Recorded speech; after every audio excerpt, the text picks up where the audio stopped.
Colour ഒന്ന് change ആയിട്ട് വരുമ്പോഴേക്കും നമുക്ക് പാനിൽ നിന്ന് മാറ്റാം.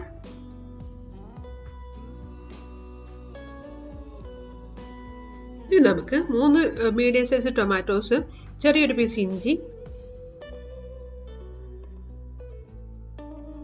പച്ചമുളക്, പിന്നെ നമ്മൾ നേരത്തെ കുതിർത്ത് വെച്ചിരിക്കുന്ന കാഷ്നട്ട്, ഇത്രയും കൂടെ നല്ല പേസ്റ്റ് ആയിട്ടൊന്ന് അരച്ചെടുക്കാം.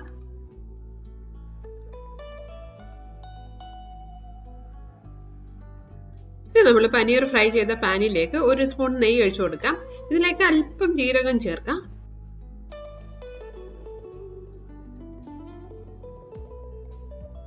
ജീരകം നന്നായിട്ടൊന്ന് ചൂടായിട്ട് വരുമ്പോഴേക്ക് 1/2 സ്പൂൺ മുളക് പൊടി, 1/4 സ്പൂൺ മഞ്ഞൾപ്പൊടി, 1/2 സ്പൂൺ ഗരം മസാല പൊടി ഇത്രയും ചേർക്കാം. ഒന്ന് ചൂടായിട്ട്